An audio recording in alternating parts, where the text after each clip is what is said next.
우리 함께 힘있게 선포하도록 하겠습니다. 한번 따라해 보시는 거예요. 할렐루야! 예수께서 살아나셨습니다. 아멘. 이 부활의 기쁨이 우리에게 충만하게 있게 되기를 소원합니다. 여러분, 예수님께서는 약속대로 사흘 만에 부활하시어 모든 잠자는 이들의 소망이 되어주셨음을 여러분 믿으시기를 바랍니다. 그래서 예수님께서 막 약속을 하셨죠. 내가 곧 부활이요 생명이니 나를 믿는 자는 영원히 죽지 않겠고 무릇 살아서 나를 믿는 자는 또 영원히 죽지 않겠다라고 말씀하셨습니다. 오늘 우리가 그 약속의 말씀을 믿고 부활의 주님으로 인하여 더욱더 귀한 생명을 누리게 되기를 간절히 소원합니다. 그래서 우리가 이 부활의 주님을 우리가 기억할 때에 우리가 아멘으로 화답을 하지만 여러분, 예수님 당시에 많은 사람들은 이 예수의 부활 앞에서 아멘이라 힘차게 대답하지 못했던 것 같습니다. 여러분, 사흘 만에 살아나실 것이라 라고 분명히 말씀하셨지만 그들은 그 죽음의 문제 앞에서 이제까지 경험해보지 못한 문제이기에 정말 살아나셨을까? 정말 그분이 약속하신 대로 정말 살아나실까에 대한 의구심이 지워지지 않았다라는 사실이죠. 그래서 예수님께서 부활하신 날, 그 부활의 아침에 여인들이 그 무덤을 향해 나아갔을 때 그 여인들은 살아나신 주님을 찾기 위함이 아니라 무덤에 누워 계시는 시신이신 예수님을 찾기 위해 나아갔다는 사실을 우리는 볼 수 있다는 것입니다. 자, 이러한 그 여인들에게 이러한 장면이 나타나죠. 5절 말씀 보시면요. 오늘 본문의 5절을 보시면 여자들이 두려워 얼굴을 땅에 대니 두 사람이 이르되 어찌하여 살아있는 자를 죽은 자 가운데서 찾느냐. 여러분, 찬란한 옷을 입은 두 사람이 이 여인들에게 나타나 말씀하는 겁니다. 예수께서 살아나셨느니라. 그가 갈릴리에서 너희에게 말씀하셨던 것을 너희가 기억하라 라고 말씀하고 있는 것이죠. 이 소식을 들었던 이 여인들은 그 소식에 감격과 감사함 또 한편에는 두려움의 마음을 가지고 사도들을 향하여 이 소식을 전하기 위해 불이 나게 달려갑니다. 그리고 아주 감격한 얼굴로 상기된 얼굴로 그 사도들에게 예수께서 살아나셨다라고 이 선포했을 때 이 11사도의 반응은 어땠을까요? 할렐루야 살아나셨습니다라고 이야기했을까요? 여러분 그렇지 않다는 거예요. 11절 말씀 보십시오. 사도들은 그들의 말이 허탄한 듯이 들려 믿지 아니하다. 믿지 않았다는 거예요. 아니 믿지 못했다라는 것입니다. 그런 일은 본 적도 없고 들은 적도 없기에 사도들 외에 그 자리에 앉아있던 많은 사람들도 그 여인들의 복된 소식을 듣고 믿지 않았다라는 것입니다. 오히려 한탄해하면서 혀를 끌끌 차면서 너가 지금 무슨 얘기를 하는 것이냐 믿지 않았다는 것이죠. 그래서 베드로는 그 소식을 듣자마자 무덤을 향하여 달려갑니다. 마찬가지지 않았을까요?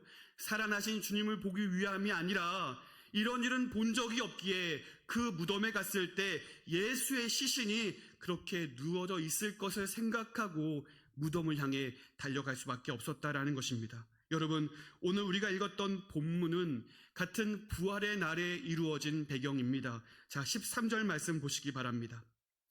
그날에 그들 중 둘이 예루살렘에서 25리 되는 엠마오라 하는 마을로 가면서라고 되어 있습니다.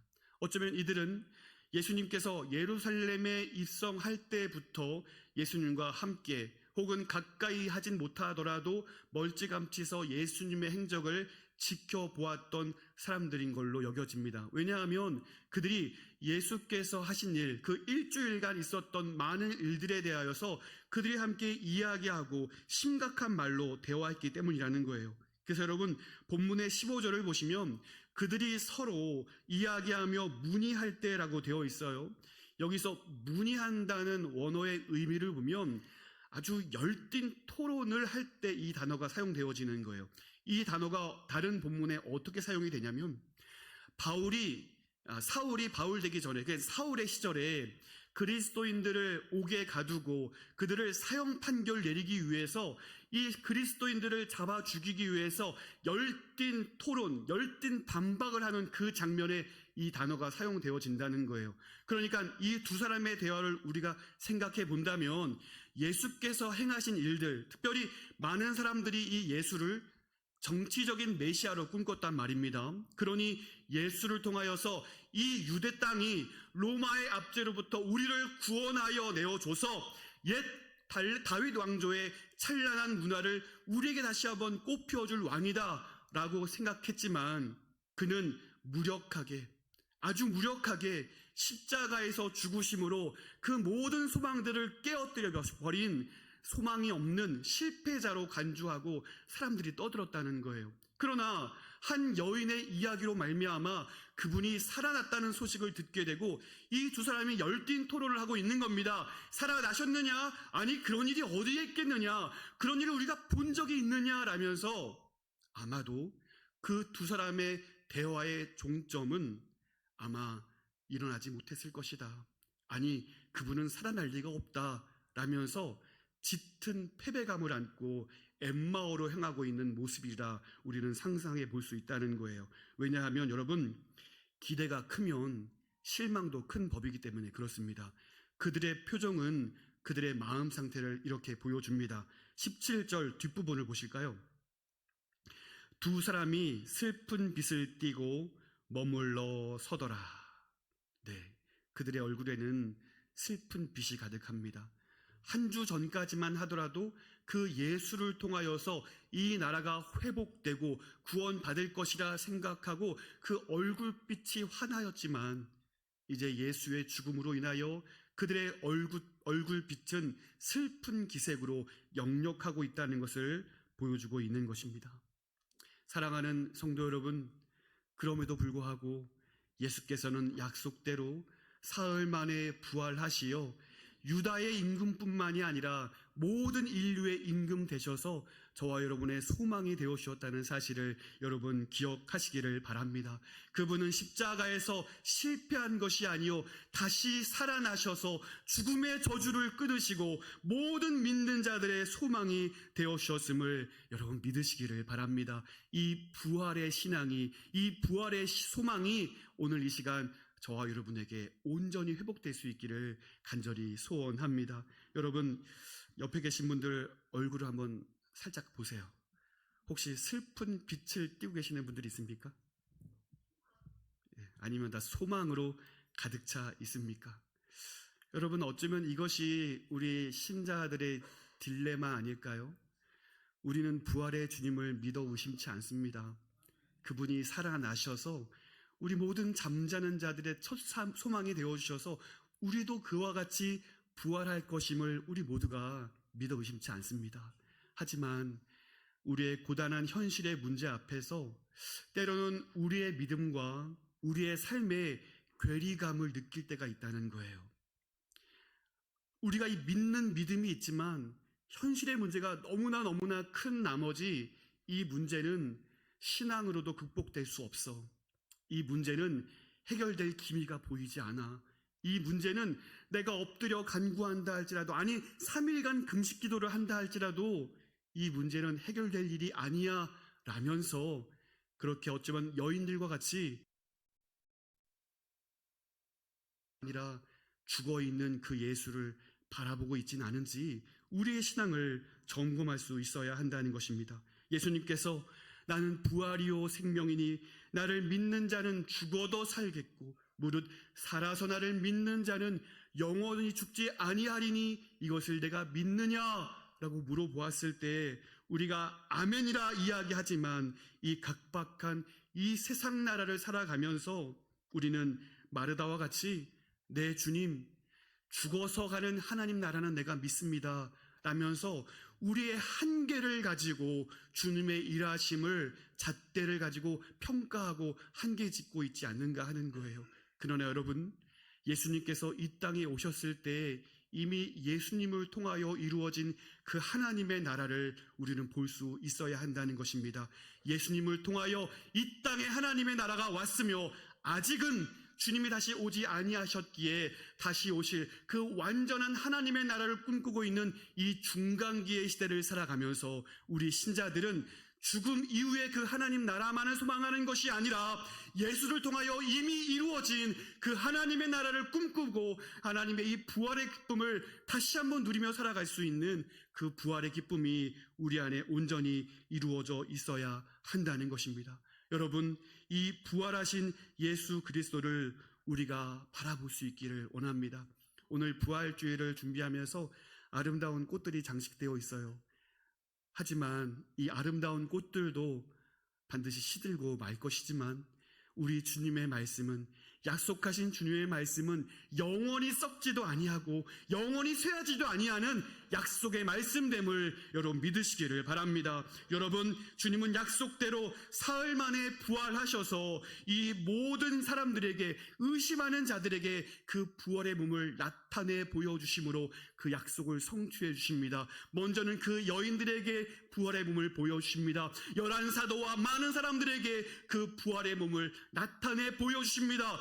도마는 그 부활하신 주님을 바라보면서도 믿지 못하기에 손자국에 난 그 구멍에 손을 대어보라라고 말씀하시면서 이 부활의 주님을 믿을 것을 촉구하고 계십니다. 그토록 고대했던 이 메시아의 죽음으로 지독한 패배감에 쩌들어 슬픈 빛을 띠고 터벅터벅 돌아가는 그 2명의 사람들에게 예수님이 찾아오십니다. 그리고 믿음 없어 예수님의 생명을, 예수님의 십자가를 패배자로, 실패로 인식하는 그들에게 예수님은 이렇게 말씀하십니다. 오늘 본문의 25절과 26절입니다. 이르시되 미련하고 선지자들이 말한 것을 마음에 더디 믿는 자들이여, 그리스도가 이런 고난을 받고 자기의 영광에 들어가야 할 것이 아니냐 하시고. 아멘. 예수께서 십자가의 고난 받은 것은 정해진 일이요, 반드시 그 메시아가 얻으셔야 할 영광이 있다라는 사실을 예수님께서는 그들에게 선포하고 계십니다. 그렇게 선포하신 이후에 예수님께서는 그들의 믿음 없음을 책망하신 다음에 그들을 꾸짖거나 벌하시는 것이 아니라 성경이 말씀하신 그 메시아가 바로 자신에 대한 이야기임을 풀어서 아주 친절하게 설명해 주심을 우리는 보게 됩니다. 여러분, 저자 직강이 얼마나 영광스럽습니까? 예수님의 제자들은 예수님과 동행하면서 참 많은 하나님의 나라들을, 이야기들을, 교훈들을 들었지만 이 엠마오로 가는 2사람은요, 부활하신 예수님께 하나님의 나라에 대한 말씀을 들었다라는 거예요. 심령이 뜨거워지지 아니할 수 있겠냐 하는 것이죠.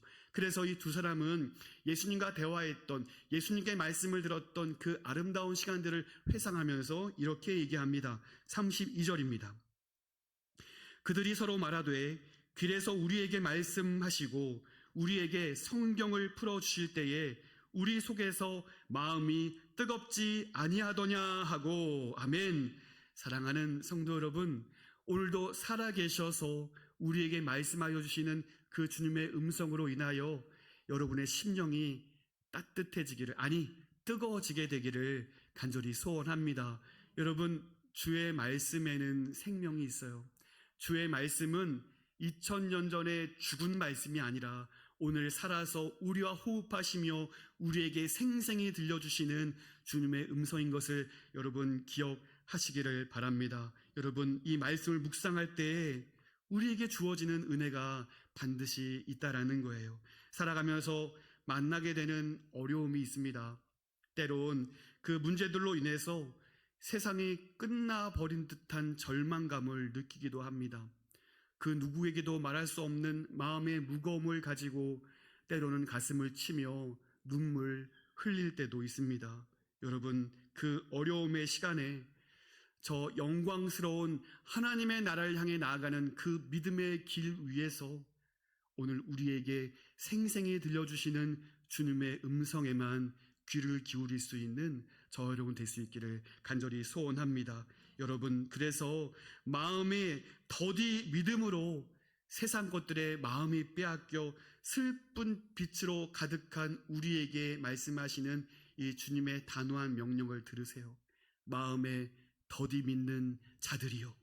오늘 그 주님께서는 우리에게 이렇게 말씀하실 뿐만 아니라 약속하신 것을 이루셔서 신실함으로 우리의 삶을 이끌어 가시는 우리의 구원자이시오, 우리의 인도자가 되심, 그것을 우리는 붙들어야 한다는 것입니다. 왜냐하면 그분은 약속대로 사흘 만에 부활하셔서 우리가 이 삶을 살아가면서도 영원한 하나님의 나라를 꿈꿀 수 있도록 그 부활의 기쁨을 우리에게 마주하여 주시기 때문이라는 사실입니다. 여러분, 우리가 그것을 믿을 때에 히브리서 기자는 그 믿음에 대해서 이렇게 우리에게 이야기합니다. 히브리서 11장 6절입니다. 믿음이 없이는 하나님을 기쁘시게 하지 못하나니 하나님께 나아가는 자는 반드시 그가 계신 것과 또한 그가 자기를 찾는 자들에게 상 주시는 이심을 믿어야 할지니라. 아멘. 이 믿음을 우리에게 주시기 위하여 예수님은 자신을 드러내 주십니다. 다시 한번 엠마오로 가던 그 제자들의 얼굴을 떠올려 보시기를 바랍니다. 슬픈 빛을 하고 엠마오로 돌아가는 그들에게 예수님은 나타나셔서 말씀하십니다. 그리고 그들은 예수님을 알아보지 못하다가 그분이 진정 부활하신 우리의 주님이라는 사실을 깨닫게 되죠. 어느 때에 그 부활의 주님을 보게 되었습니까? 자, 여러분, 본문의 30절과 31절을 보시기 바랍니다. 그들과 함께 음식 잡수실 때에 떡을 가지사 축사하시고 떼어 그들에게 주시니 그들의 눈이 밝아져 그인 줄 알아보더니 예수는 그들에게 보이지 아니하시는지라. 아멘. 길 위에서 선지자들이 그토록 고대했던 그 메시아가 예수님에 관한 말씀임을 알려주었던 그 친절한 분이 바로 살아나신, 부활하신 예수님이라는 사실을 그들이 알게 되었다는 거예요. 언제요? 떼어주신 그 떡을 받아 먹을 때에 그들의 눈이 열렸다라는 것입니다. 여러분, 막 입대한 신병에게 이 선임자가 고참이 늘 이렇게 장난을 치는데요. 뭐라고 명령하냐면 이 두려워 떨고 있는 신입 사병에게 눈을 한번 감아봐라 그래요. 그럼 눈을 딱 감죠. 그때 선임자가 뭐라고 얘기하냐면 앞에 뭐가 보이냐라고 이야기합니다. 그러면 이 신임 장사가 깜깜합니다. 아무것도 보이지 않습니다. 그때 하는 말은 그것이 너의 남은 군생활이다. 이러면서 아주 겁을 주는 거죠. 사랑하는 성도 여러분, 어쩌면 우리가 살아가는 삶의 가운데 이러한 어려움이 있지 않습니까? 앞이 캄캄하고 보이지 아니하는 두려움 때문에 내가 걸어가고 있는 이 길이 맞는 것일까? 과연 내가 잘 가고 있는 것일까? 내가 선택한 이 결정이 옳은 일일까? 합당한 일일까? 잘 되는 일일까? 이러한 염려와 걱정이 그치지 아니할 때 주님께서는 그 슬픈 빛을 하고 떠나가는 엠마오로 가는 두 제자들의 눈을 열어주셨음을 믿으시기를 바랍니다. 여러분, 말씀 후에 이어질 성찬식을 통하여서 우리는 예수님께서 마지막 날 밤 제자들에게 떡을 떼시며 잔을 나누어 주신 그 성찬 예식을 참여하게 됩니다. 여러분, 그래서 이 성찬식을 눈에 보이는 설교다라고 이야기를 하기도 합니다. 하나님께서 신자들에게 은혜를 베풀어 주시는 방편 세 가지가 있는데요. 하나는 말씀이고 하나는 기도이며 마지막 세 번째는 성찬, 성례다라고 이야기를 합니다. 그렇습니다.